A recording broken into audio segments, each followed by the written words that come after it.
Now, the Great Pyramid of Giza is probably the most stunning of all these ancient structures.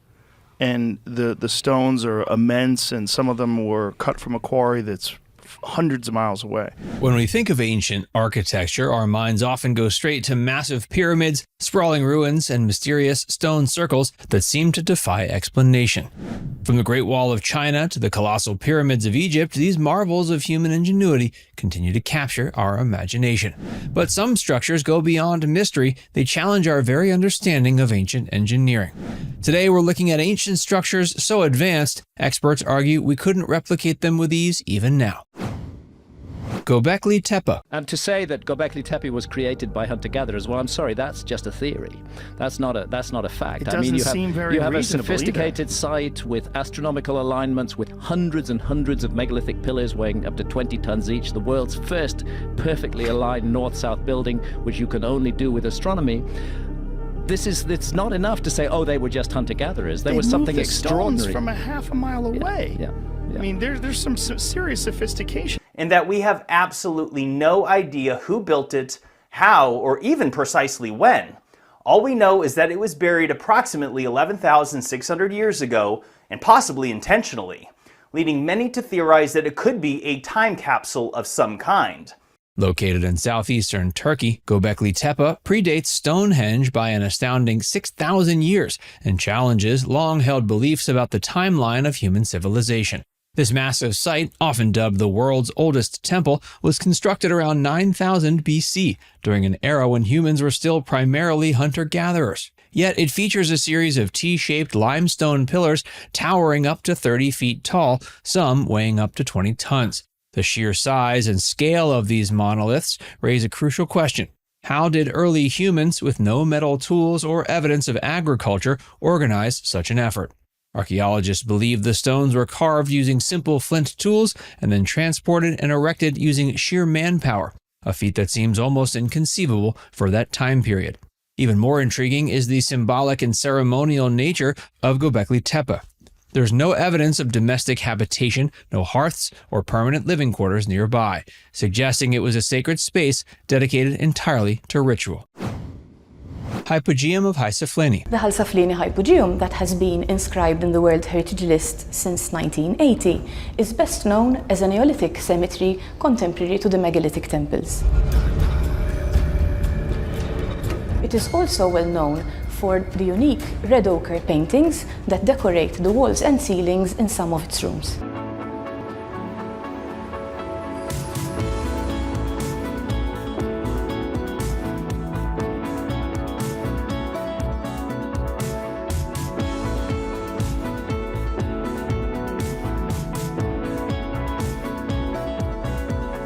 Hidden beneath the streets of Paola, Malta, lies the Hypogeum of Hal-Saflieni, a subterranean labyrinth carved entirely from solid limestone more than 5,000 years ago. Discovered by accident in 1902, this prehistoric structure descends over 30 feet below ground and spans 3 levels of interconnected chambers, passages, and niches.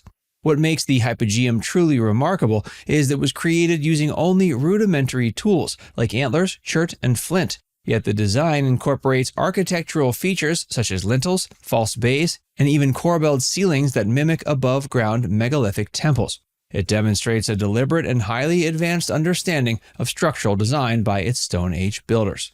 Perhaps the most fascinating element is its acoustics. One chamber, often referred to as the Oracle Room, resonates at a frequency of 110 Hz, amplifying sound in a way that feels almost otherworldly. Newgrange. We know they were used as burial places, but we also think they would have been used as places for ritual gatherings, where a focus for community gatherings, place to honour the ancestors.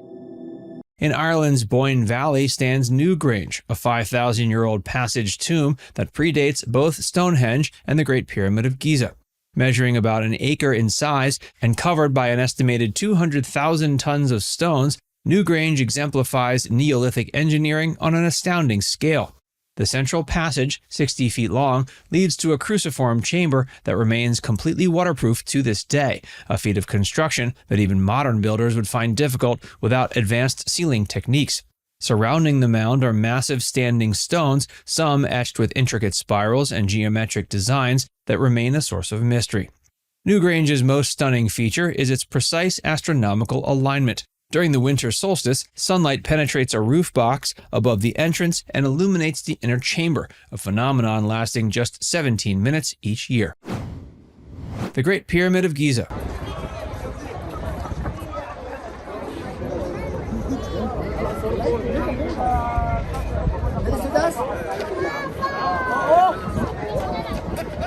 Now, the Great Pyramid of Giza is probably the most stunning of all these ancient structures. Well, some of them, the granite in the Great Pyramid comes from more than 500 miles to the south. Those blocks on the roof of the King's Chamber weigh 70 tons each. I think we're looking, again, at a lost technology. The Great Pyramid of Giza remains one of the most iconic and puzzling feats of ancient architecture.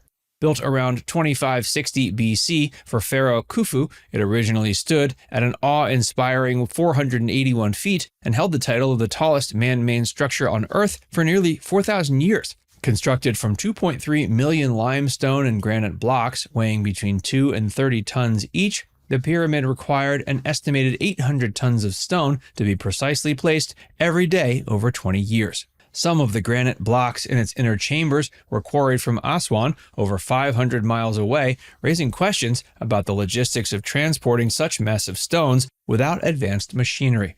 The Great Pyramid's precision is equally mind-boggling. Its base covers 13 acres and deviates from a perfect square by less than an inch. The orientation of the pyramid aligns almost perfectly with the cardinal points, a level of accuracy that would challenge modern surveyors. Mohenjo-Daro. The ancient city of Mohenjo-Daro is one of the first urban centers in human history. Mohenjo-Daro, in this valley, the buildings turned to glass, the sand turned to glass, and the bodies are still laying in the street right now today, holding hands, never been scavenged by animals. And They just lay there? No one's covered them up?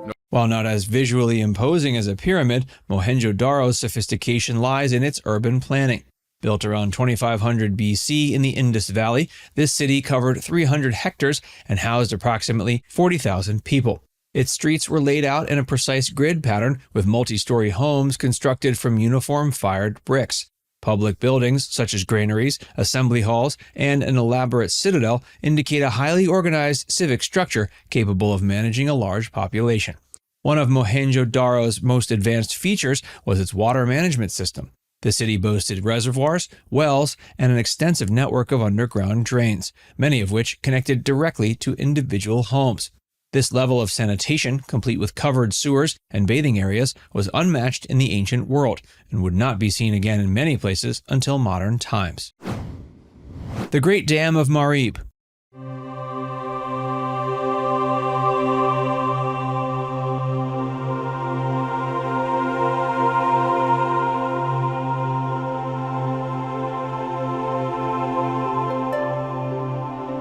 In the arid landscapes of ancient Yemen, the Sabaeans constructed the Great Dam of Marib around 800 BC, a monumental project designed to capture and distribute seasonal monsoon waters. Stretching over 2,000 feet, longer than the Hoover Dam, the structure regulated water flow to irrigate more than 25,000 acres of farmland. This feat was accomplished using packed earth reinforced with stone, complemented by canals, sluices, and spillways that directed water where it was most needed.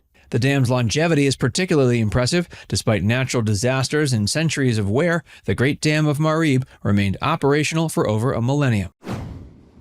Parthenon. This behind me is the Pantheon, one of the most famous landmarks and historical buildings in all of Rome and really kind of in all of the world. It is an ancient building. It's a completely round one, except for the portico that you see with the columns in front of the gate. Other than that, it's a complete rotunda that has a beautiful, really special kind of hole in the ceiling where the sun shines through. When people think that it was probably used as a kind of sundial back in ancient times. The Parthenon is an amazingly beautiful structure. The design, the spacing of each stone is so perfect that it inspires just to look at. The Parthenon, completed in 438 BC atop Athens' Acropolis, embodies the pinnacle of classic Greek architecture. Dedicated to Athena, the city's patron goddess, the temple measures 228 by 101 feet and once housed a colossal gold and ivory statue of the deity. While its Doric design appears simple, the Parthenon's architecture is deceptively complex. Its columns subtly lean inward, and its base has a slight upward curvature, optical refinements that counteract visual distortion and create an impression of perfect symmetry. The Great Wall of China. This wall is so long that when it was being operated 400 years ago, guards in towers at the east end of the wall would witness the sunrise 1 hour and 20 minutes before guards at the western end of the same wall would witness the same event.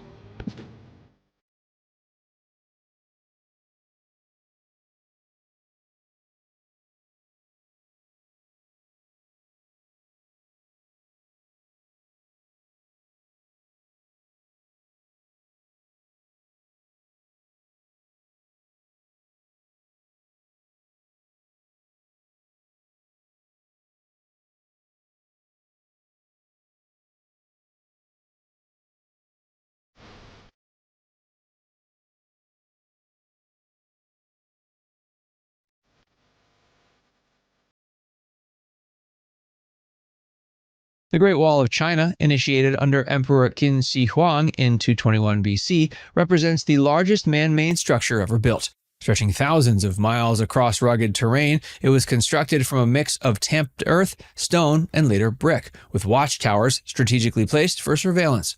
The Ming Dynasty's contributions in the 14th to 16th centuries added more than 25,000 towers and used a unique mortar made from sticky rice, which has proven so durable, many sections still stand strong today. The scale of this defensive network is staggering. With an estimated volume of 34.5 billion cubic feet, the wall dwarfs other ancient projects. Pont du Gard.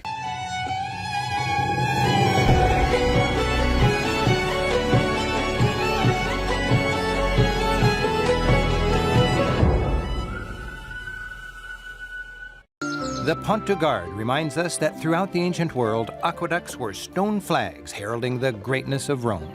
The Pont du Gard aqueduct in southern France, constructed around 50 AD, illustrates the genius of Roman engineering.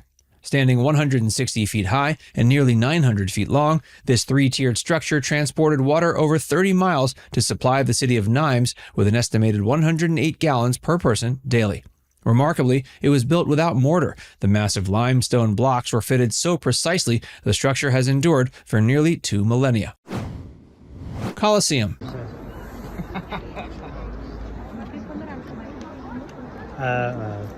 That's something about the view. It's built with 2 theaters facing each other. That's what an amphitheater is. So twice as many people could enjoy the entertainment. Rome's Colosseum, completed around 70 AD, remains the largest amphitheater ever built and a marvel of architectural innovation. Covering 6 acres and rising 180 feet high, it could seat up to 80,000 spectators for gladiatorial games, animal hunts, and other public spectacles. Constructed from travertine and tufa, the Colosseum utilized over 300 tons of iron clamps for reinforcement, enabling it to endure earthquakes and fires over centuries. Now it's time to hear from you. Which of these incredible ancient structures do you think is the most impressive and why? Let us know in the comments section below.